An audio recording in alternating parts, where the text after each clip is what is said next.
There's millions of combinations of ingredients to choose from when creating a burger, but which are the best? Today I am joined by burger scholar George Motz, chef and owner of Hamburger America in New York City. We'll be going on a culinary deep dive to compare and test just about every common component that goes into creating a hamburger. The buns, the meat, the sauce, the toppings. By the end of this, assuming we did everything right, we'll have created the perfect hamburger, or at least my idea of it, or at least given you the power to create your own.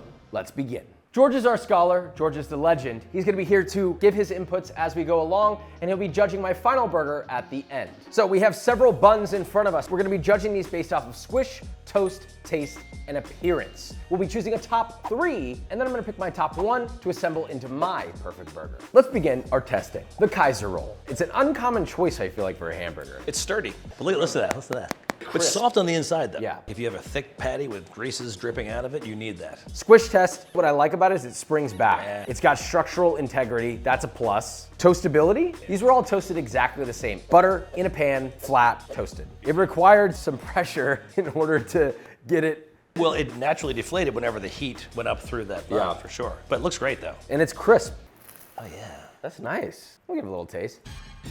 It's a little chewy. Just like breakfast. It's too much bread, I think, for a burger. Flavor's nice, texture's a little chewy, maybe not perfect for a burger. Next one, milk buns. Appearance, they look good. This just looks like a classy hamburger bun. What's the funk in there? Not a yeast, is it?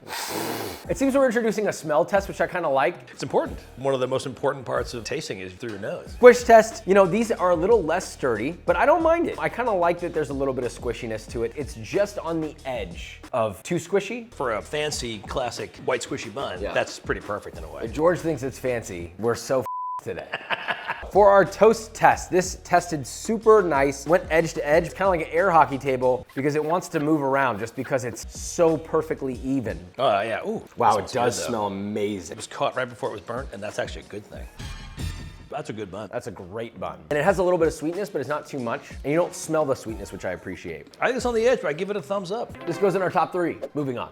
Brioche. What do you smell? Sugar? Sweet. Yeah, which you don't want. Buttery. I smell sugar. People say that I'm overly critical. I'm like smelling this, I'm like, that smells good. And George is like, too sweet. Too sweet. When you take a bite of a burger, your nose tastes the burger first, and then you taste beef, hopefully. The first thing you taste is the smell of the top of that bun. Yeah. So appearance test, they look beautiful. Nice shiny top, they're bulbous, they're brown. It looks like French bread. Squish test, springs back. It's got a little bit of a crack in it just because it's such a tender crumb from the butter, but all in all, pretty good structure. It toasts very nicely, beautifully actually. And that's because of that extra fat. It's too dense. It's heavy. It's almost like you're eating like the croissant version of a bun. It's actually true, yeah. Which I don't want to have on my burger. English muffin. I have had a good cheeseburger on an English muffin. They're good in the bar. They have a long shelf life. Squish test. Pretty dense. I would say English muffins are one of the few buns that have throw at the wall durability. I'm glad that didn't land on the ground, and look at that. Toasted, it looks nice, but it doesn't toast evenly because of the craggles.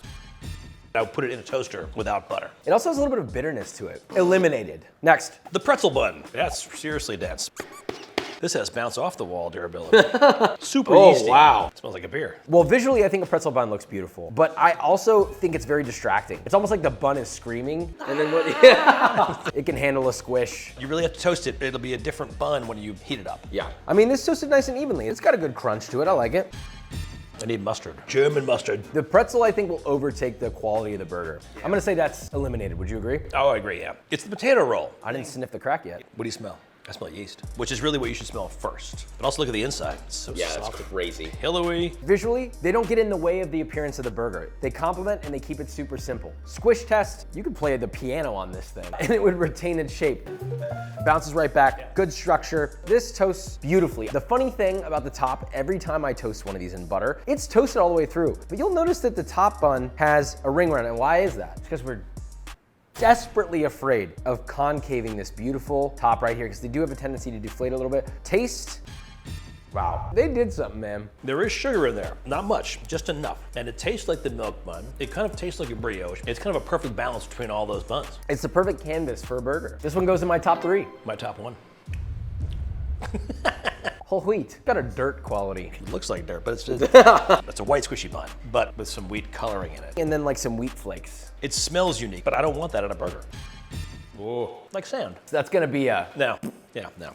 Moving on. Seeded white bun. Visually, I love sesame seeds. When your nose hits that bun, sesame and yeast together, that's a pretty powerful combination. Squish test, can withstand a squish. Toasted, a nice even toast. The inside's nice and soft. These deflate a little bit when you toast them. Doesn't bother me though. This is what I love about sesame seeds on a bun. You taste them, but it's somehow such a complementary flavor. It just becomes the bun, and not in an intrusive way at all. It's amazing. I love it. No, it's very subtle. That concludes our top 3 with milk buns, potato rolls, and the seeded white bun that I will be choosing for my perfect burger. Let's move on to the next component. We have all different kinds of ground beef, all the way down from 60% lean all the way up to 90% lean. This is possibly one of the most important elements to the burger. The way we'll be judging this is sear test, structural integrity test, and flavor test. So we're gonna pick my top 3, followed by my number 1 pick, which George will judge at the end. So we're gonna start with some unusual ones. These are not commonly used. You won't even find this at the grocery store. Oh no. I'll start with the 60%. Which is 40% fat.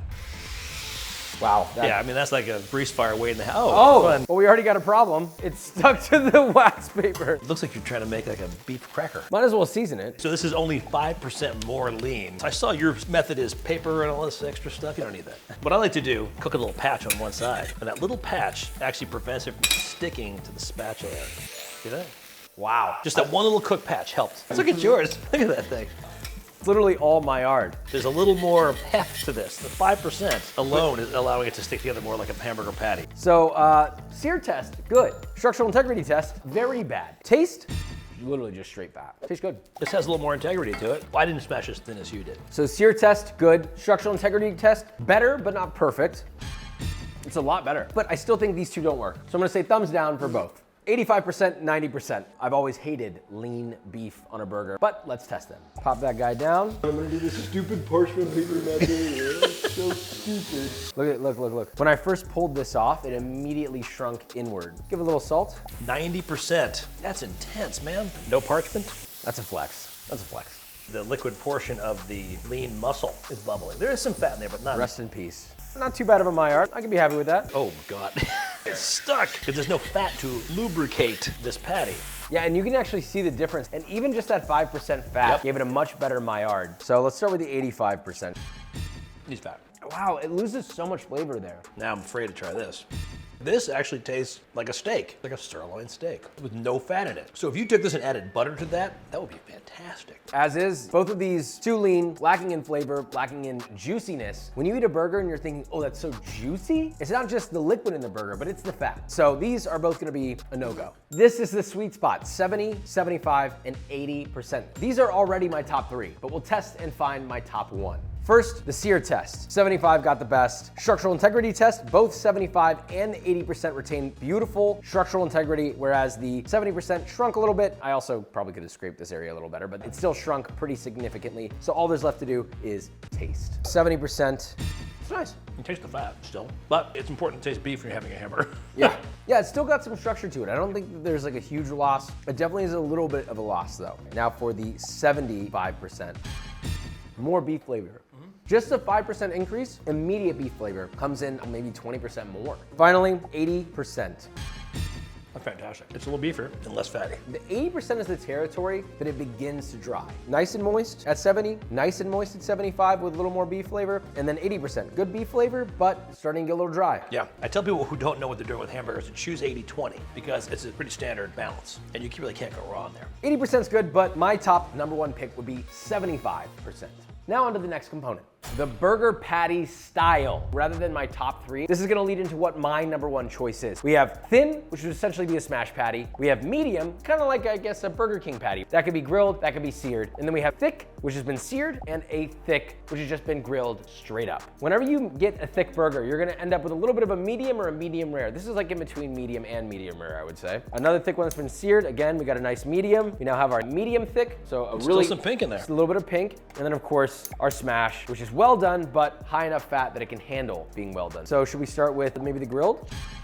Typically when you grill something, you will end up with a pretty significant crust if you grill it hard enough. Flavor, it's good. It's a little smoky, charcoaly. Texturally, it's nice. Thick, it's juicy, it's very toothsome. Yeah, it's also loose on the inside there. I like it, not bad. Classic. The seared burger. There's no flavor of charcoal, but I don't really need that. Well, this is what we call like a New York pub style burger. Yeah. Moderately thick burger cooked on a flat top. Kind of like a steak in a way. It's a real process to eat. Medium thick. It's good, but it's my least favorite so far. It's not quite announcing itself like the thick one. It almost wants to be a smash patty. It's something you made at home because you were hungry. That's all I can think of. And then finally the smash patty. Really good.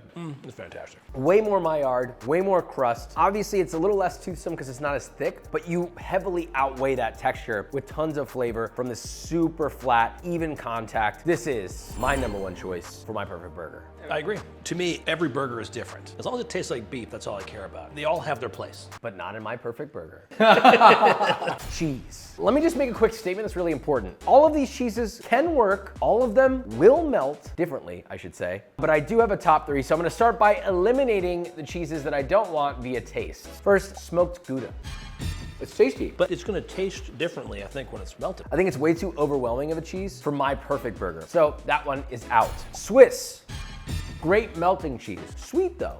Nutty. It's not as creamy of a cheese. White American cheese. You don't see this that often. Northeast you do. I don't personally like white American cheese because of the appearance of it. I want to see an orange slice of cheese, so I'm nixing the American white. Aged cheddar. So you can see that it's aged. You see like the little craggles in here. Looks like a bathroom tile. It is tasty, but will it melt? You have to think about how to melt this. So we have my top 3. Yellow American cheese, regular cheddar, not aged, and provolone. What do you think of these for the top 3 out of all these cheeses? One of those is really perfect for a burger.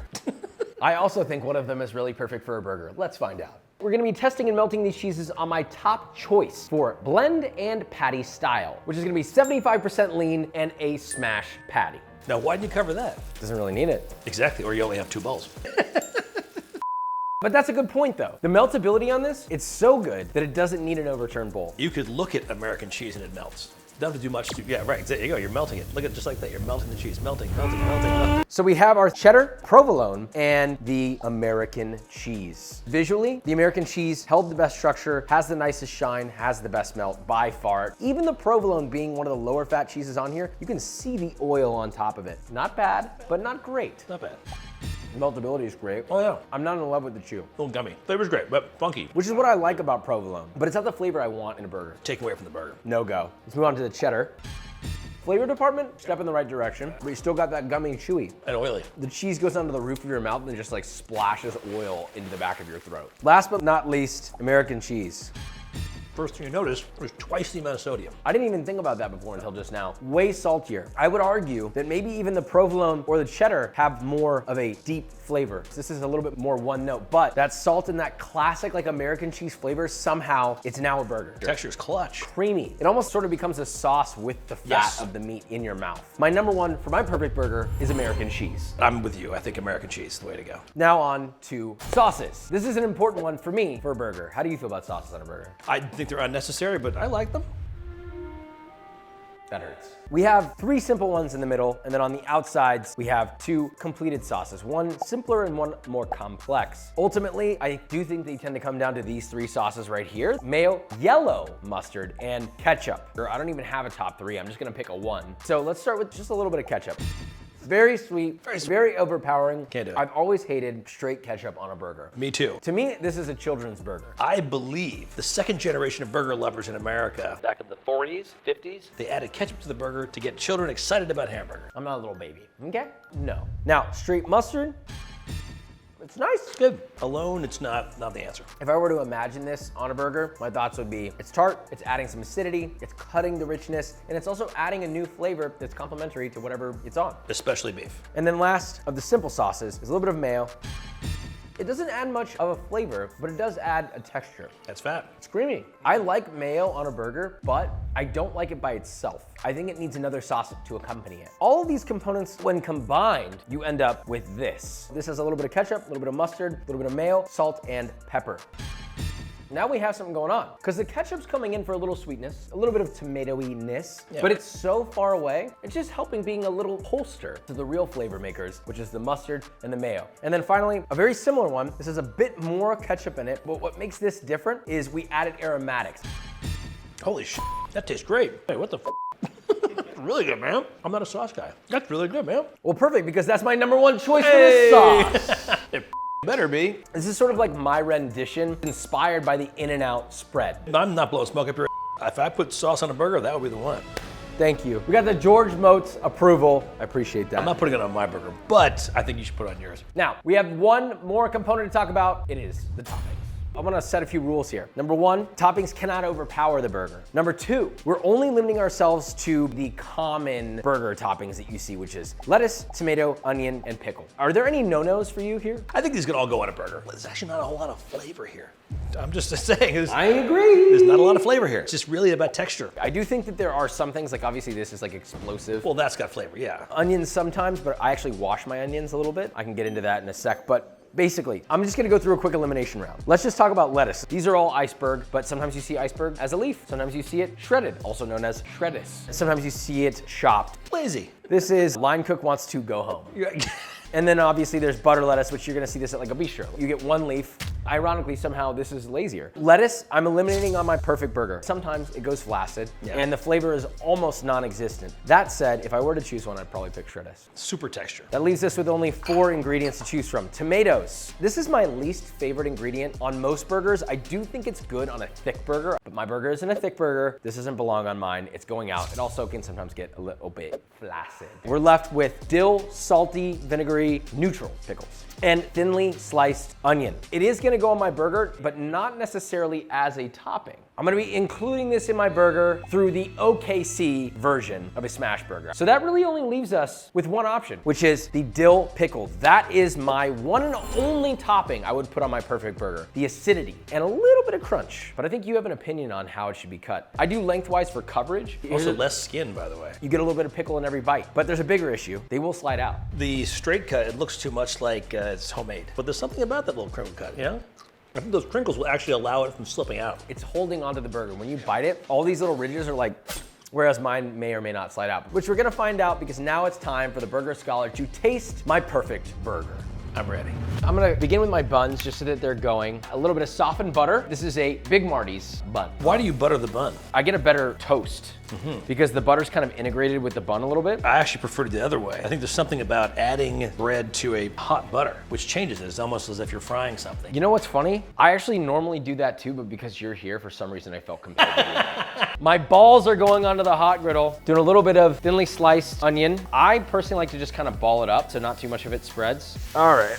Put a little more. Do a little salty salt. Let those cook out. Check my buns. That looks good. These are coming off nice. Yeah, give them a little flip. Flip, what's happening? I toast the other side, get the sesame seeds toasted. Add my American cheese. Transfer this guy on top of this guy like that. We got our sauce. I go pretty hefty on the sauce. I like a lot of it. I got my 3 pickles, which have been sliced lengthwise, and then my cheesy patties go directly on that. It looks really good. Thank you. And just for extra measure, I do add a touch of sauce in the top bun, and then she goes on. She's juicy, she's loosey, she's goosey. I won't be eating this, I will walk away, and George, I want you to break this burger down as deeply and madly as you wish. Give me a thumbs up or a thumbs down. Visually, it's beautiful. This is a beautiful thing. Also, it's the right size. Burgers shouldn't be too big. So if you had 2.5 ounce patties, that's 5 ounces of meat, right? Cooked down, it's probably like 4.5, 4.25 ounces of meat. That's actually the perfect size for a burger. You also have 4 sides of Maillard. Because the 2 patties. So we know there's fat in there, and the fat is gonna create the juice, the liquid, the flavor. The downside, well, the first thing I smell is the sauce. The sauce is cooking in there. I think it may be a little too much sauce, because now starting to see it sliding around like that. That's my dill pickle, baby.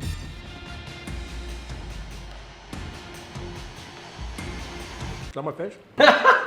Okay, to be totally honest, there's too much pickle, there's a little too much sauce. Other than that, the onions were cooked perfectly. The balance of the perfect meat, of course, as we know, the perfect cheese. A great bun, that's excellent. I give it a thumbs up for sure.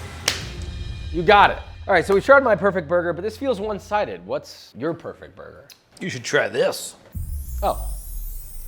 Not very complicated. I am merely a steward to history. This is a very historical burger. 2 smashed patties with American cheese, and I doped the bun with only 3 things, which is mustard, pickle, onion, and that's it. Those 3 things together create a flavor profile that will help the burger along. Wow. Okay, here we go. Cheers. Whoa! You know what that is, by the way? That is usually my highest compliment to food. It's so no bullshit. I asked for a burger and I got that at the highest level, basically. It's no confusion. You don't need to have a conversation about all the different toppings and everything like that. It speaks for itself immediately. You were right. I mean, the first thing I smell is yeast and beef, and that's it. And then the American cheese kind of comes in a little bit at the end. I now understand why you're not a sauce guy. The American cheese, like we said earlier, is like emulsifying with the fat from the burger, and it kind of creates its own creamy, nice sauce. You don't need to worry about the lack of acidity because it comes in with the mustard. It comes in with the pickles and a little bit of sweetness from the onion. I mean, I don't even know if I want mine anymore. This is a perfect burger. I'm like confused now. I don't even know what my original statement was when we started this. This is the perfect burger. What the fuck? So George, thank you for this. I tried yours and it made me realize there are many ways for a burger to be perfect, which is exactly why we appreciate you, your cookbook, and more specifically, this burger, because now you have the knowledge to make your perfect burger. Goodbye, I love you, subscribe.